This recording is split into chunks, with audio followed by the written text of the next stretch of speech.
Hello everybody, in this video I want to talk about virtual reality games, in virtual reality in general. So is virtual reality dead?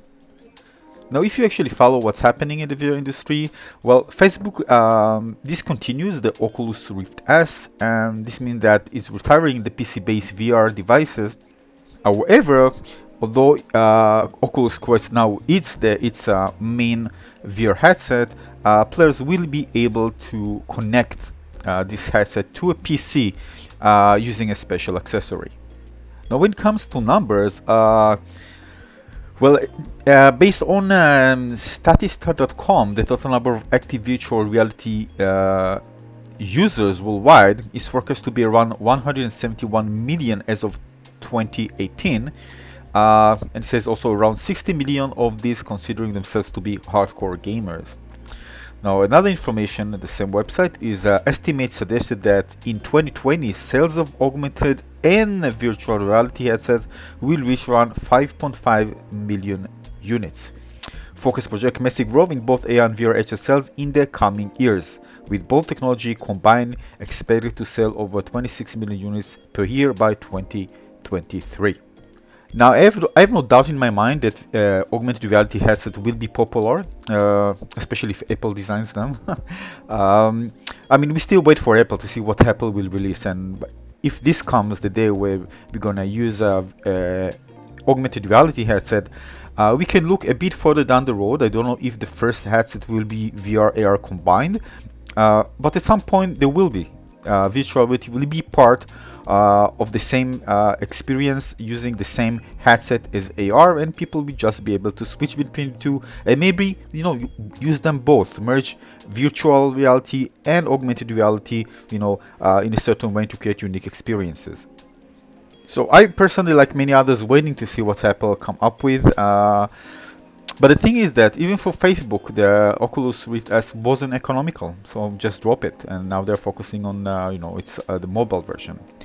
Even that, VR had lots of troubles. When it first introduced, it was very expensive to get into. The headset costs a lot, hundreds of dollars. You need a PC that can actually run it. And I think one of the biggest barriers that actually players can't really understand what is VR like.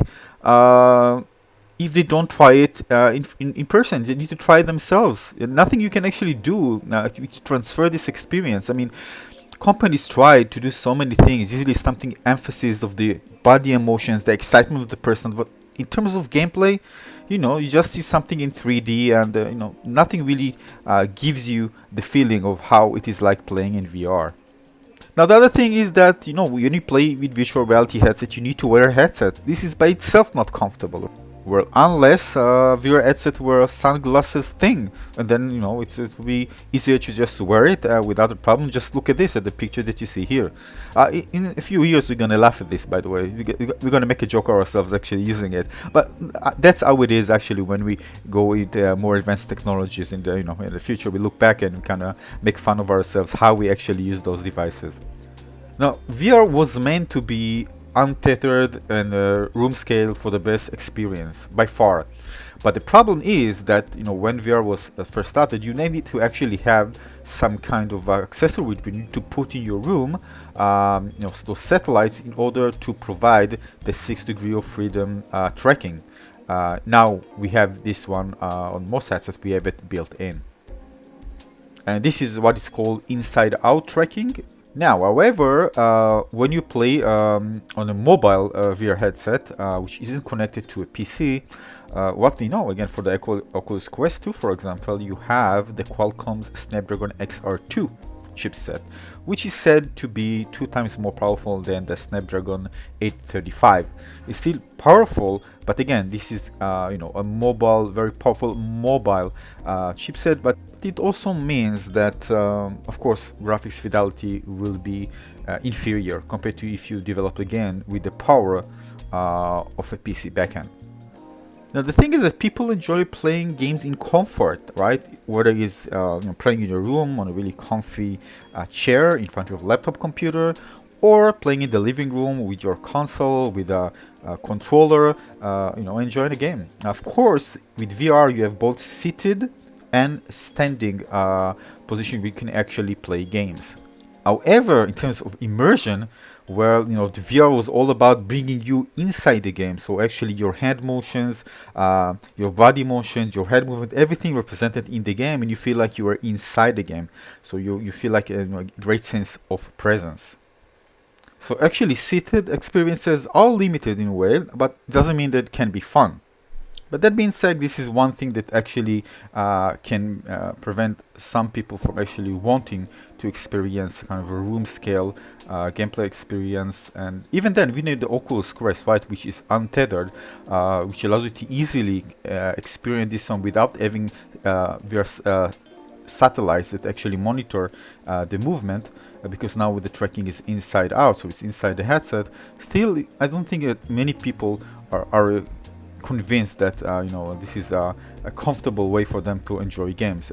Now I can speak for myself. If Apple, for example, release next year a mixed reality headset that allows us to enjoy the benefits of augmented reality, which is a huge amounts of benefits for us on a daily life, right? If you consider technologies like the AR cloud, like everything in the world is scanned. We have a replica, 2D replica of the real world.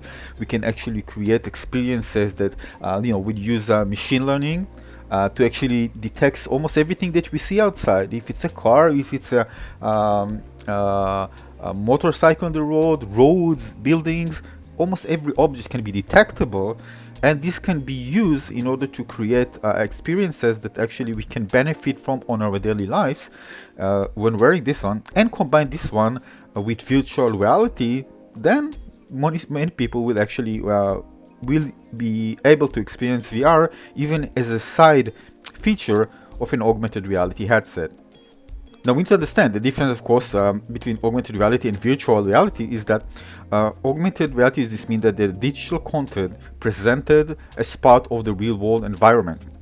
And virtual reality, you actually, the entire environment is actually virtual, and you're getting to be part of this environment. But other than this one, the main difference is that with AR, the real world is visible. With virtual reality, the real world is obscured.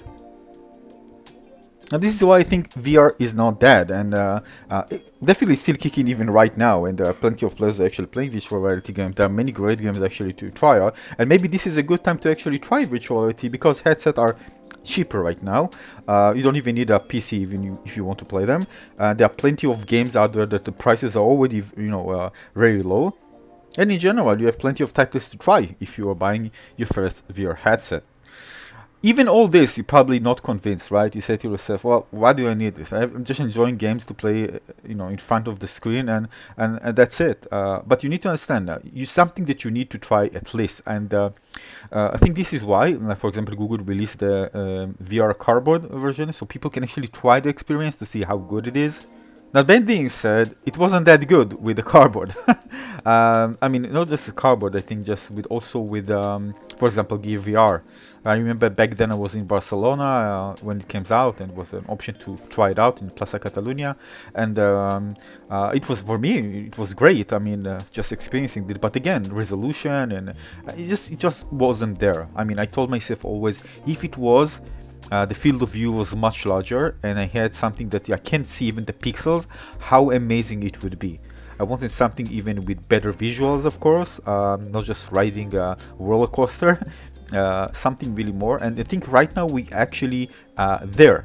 But still, unless you try VR for the first time, you won't actually know what you're missing if if you're missing at all. Some people probably won't like it at all. Now, we also need to understand that the entire technology branch is just moving forward. The CPU and GPU for mobile devices, video processing, the pixel throughput is higher. We have better high-resolution displays. We have better AI performance on those chips. So everything actually moving forward in terms of these technologies. For the end, we can actually enjoy AR and VR technologies inside a mobile device, which is of course going to be more compact, lightweight, and provide us benefits of both these two technologies in the same device. And this is actually the time where everything will just fly, but we are not there just yet. By the way, we shouldn't forget about virtual reality for consoles, and we're talking about here about PlayStation 4 and PlayStation 5. I personally looking for the next VR headset that will come after the PlayStation 5 is released, because PlayStation VR is a very, very powerful console. And if you're already playing, in your living room with the PlayStation VR, you already own the console. All you need to do is just buy the headset and experience VR there. And I think for some people this will be kind of something else to discover while playing games on the PlayStation 5. So I'm looking forward to see which titles are going to be released for this platform, and of course the next VR headset released by Sony for its platform. So though right now virtual reality has its market share, but it's still suffering from the same issues it suffered when it first launched. Some of them were solved, but others weren't. Thing is that at the end of the day, for many people, it will boils down to being able to enjoy this not as a separate standalone device only for virtual reality, but a technology which is part of another device which provides more benefits from them on a daily basis. And when this will come, well, we need to wait and see. Obviously, Apple is one of the companies that drive these technology trends forward, giving them a push, not necessarily creating them from the get-go, but pushing them forward. So we need to wait and see whether such headset will actually be released 1 to 3 years. Basically, VR is not dead. VR time will come, and it become more popular when this type of headset will be designed in a way that are more consumer friendly and probably part of another technology that give users more benefits. So I'm looking forward to this, of course, in the future. But again, right now, if you're looking into virtual reality, again, especially now when talking, because it's holiday season, you can grab up a nice VR headset and and experience it yourself. I'm actually looking forward to get the Oculus Quest 2. I haven't bought it just yet, but if I would buy a headset, I probably will buy the Oculus Quest 2, probably the adapter, because I wanted to enjoy some of the virtual reality PC games as well, rather than just those released for the Oculus Quest. But we'll see. Again, like many of you, I haven't decided just yet, and really there's nothing like something that makes me go, wow, I really want to get this one. I just want to try it out. It seems like a good choice, and based on the reviews that I see on, for example, on Steam about some VR games, but nothing that get me like so excited to get this one, like even day one. Right? So waiting for your comments about virtual reality. What do you think about virtual reality technology? What is missing? Actually, if you tried it, and if you like it, you didn't like it, share it with me and all of the visitors here on our channel in the comment section below. Really want to hear your opinion, and we can discuss this in the comment section. So again, thanks for watching, everyone. I'll see you very soon on the next video. Thanks. Cheers.